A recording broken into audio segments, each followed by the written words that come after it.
Hey, hey, hey, welcome back to English Couch, the podcast where we sit back, relax, and learn real, natural, everyday English together. I'm Sarah. And I'm Mike. So glad you're here with us today. Seriously, if you're new here, hit that subscribe button right now because we drop new English lessons every week and you do not want to miss them. Okay, Mike, I have to say this up front. Today's topic might be my favorite topic we've ever covered. Oh yeah? Should I guess? Go ahead. Is it football? Soccer? It is. We are talking about the 2026 FIFA World Cup, and specifically how to talk about it like a total pro in English. Yes, this is the topic. And honestly, Sarah, this is one of the best opportunities English learners have to practice real, natural conversation. World Cup season is when everyone is talking, at work, with friends, on social media, at the coffee shop, everywhere. Exactly. And if you can jump into those conversations confidently in natural English, that is a huge win. So today, we're giving you all the vocabulary, all the phrases, and all the expressions you need. And before we dive in, real quick, scroll down right now and check the pinned comment. We left a question for you, and we seriously want to hear your answer. Drop it in the comments. We read every single one. All right, FIFA World Cup 2026. Let's go. Okay, Sarah, I have a confession to make. Uh-oh, what happened? Last night, I was completely supposed to be sleeping by 10 o'clock. I even set my alarm early. And? I was up until almost 1 a.m. watching World Cup highlights. I could not stop. I knew it. You sent me that text at midnight, all capital letters. Did you see that goal? Because the goal was unbelievable. I literally couldn't sleep after watching it. Okay, so I have to be honest. I actually fell asleep on my couch and missed the whole match. So catch me up, Mike. What is going on with this World Cup? Right, so this tournament is genuinely unlike anything we've ever seen before. And I don't just mean the football itself. What do you mean? 3 things: 48 teams, 3 host countries, and 104 total matches. 104 matches? Wait, how many did previous World Cups have? Before this, 64 matches. So this is almost double, almost twice the football. Incredible.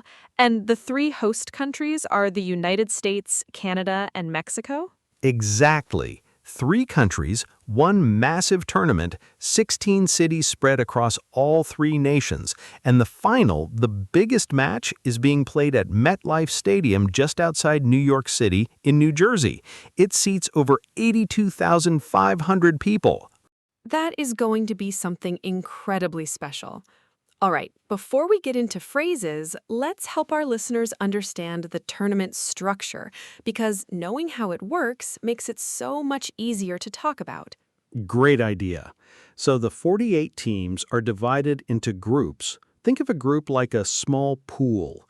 Each group has 4 teams, and they all play each other within that group. And then the best teams move on? The top 2 teams from each group advance to what are called the knockout rounds. Knockout. Such a dramatic word. And accurate. In a knockout match, if you lose, you are out, eliminated. No second chances. 1 match, 1 chance. Win or go home. So here's how you'd use that in real conversation.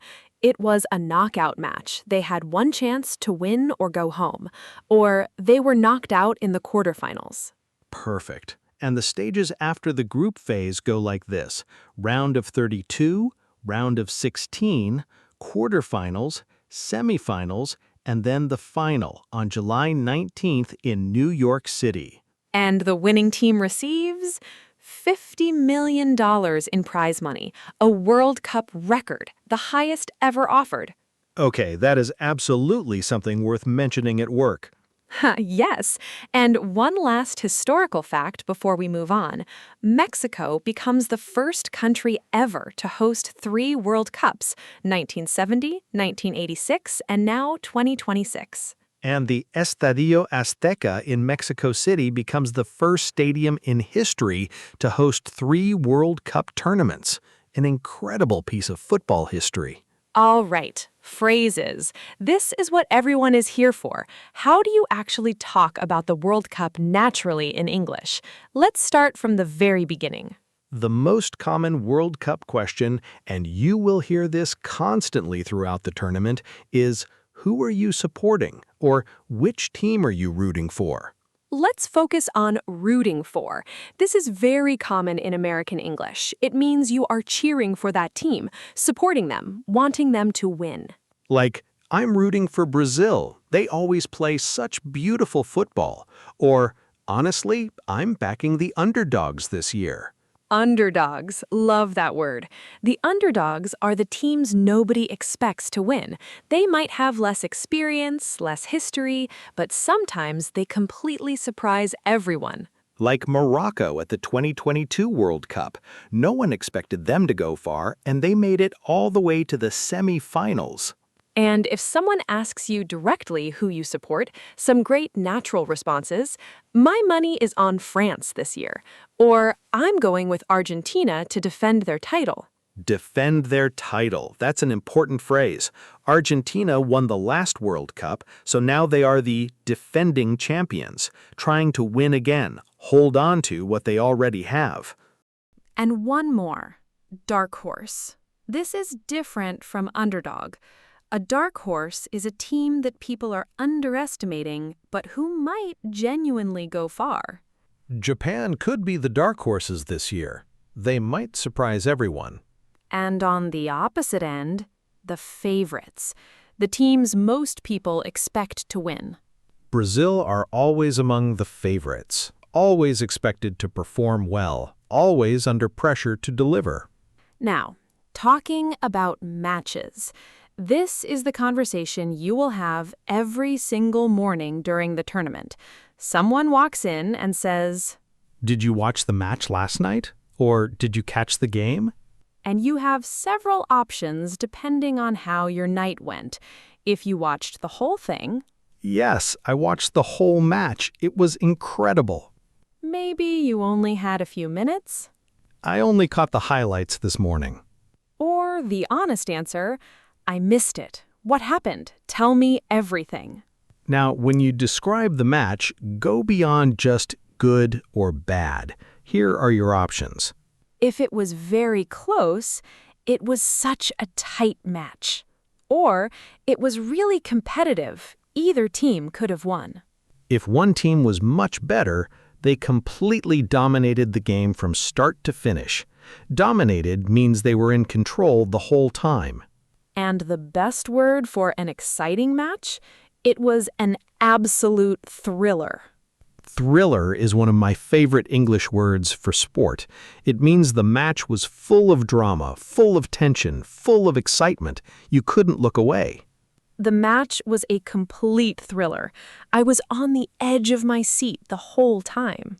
Or I was glued to the screen. Glued to the screen means you physically cannot look away. You are completely hooked.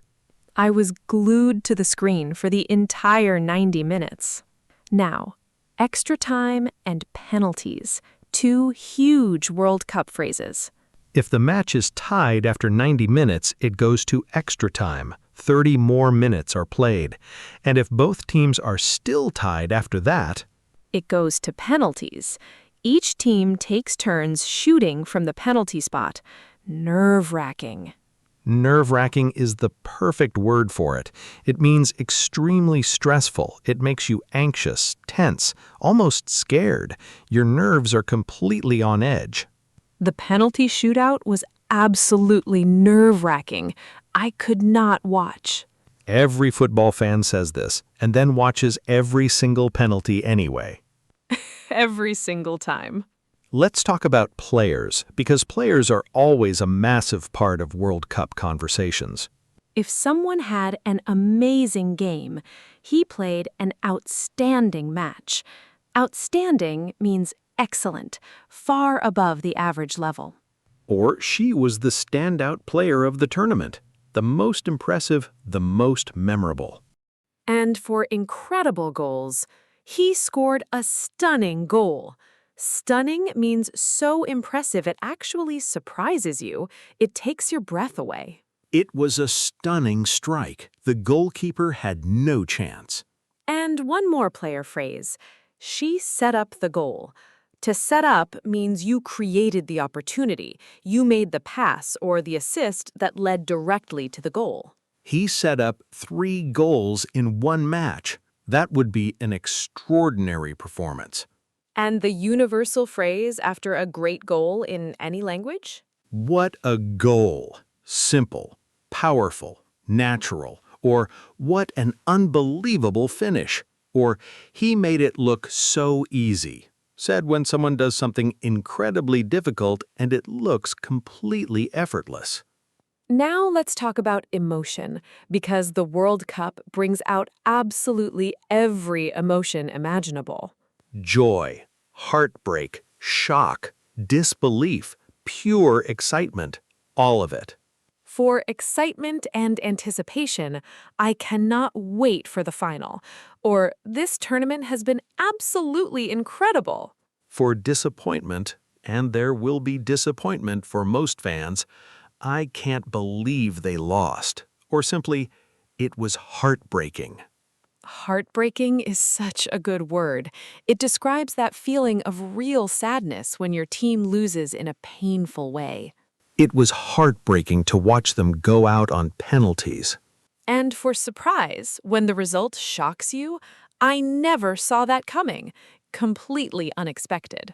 Or what an upset! An upset is when the underdog wins against all predictions, the result nobody expected. It was one of the biggest upsets in World Cup history. Nobody predicted that result. Okay, time for a full, natural conversation. This is how fans really talk the morning after a big match. Sarah, you ready?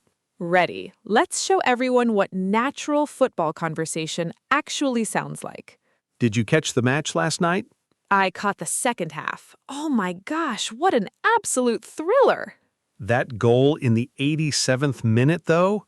I screamed. My neighbors probably heard me through the wall. I nearly fell off my couch.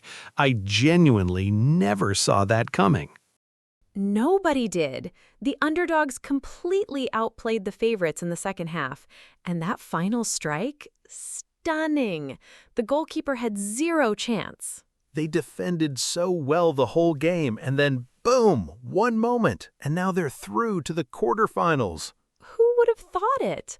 Honestly, Mike, I'm starting to think they could be the dark horses of this entire tournament.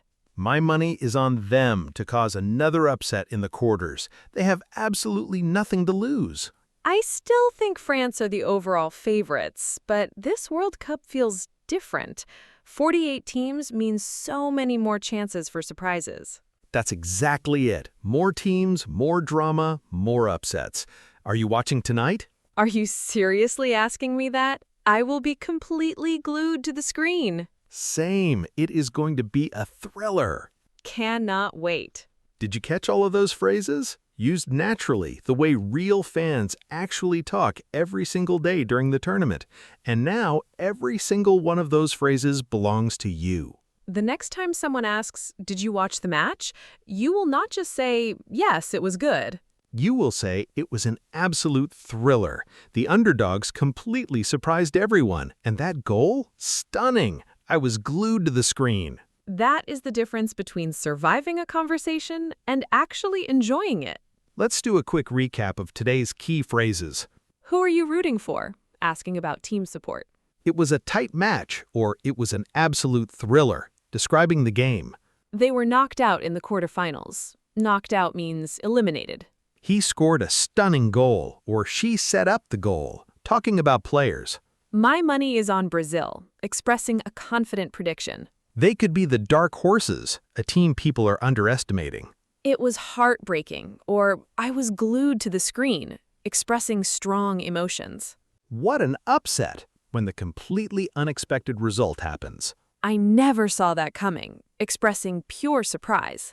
And I was on the edge of my seat the whole time, showing you were completely engaged. That is a wrap on today's episode of English Couch. If today helped you feel even 10% more confident about joining World Cup conversations in English, please give this video a like. It genuinely helps other English learners find us. Subscribe to English Couch if you haven't already. New lessons every week, right here, just like this.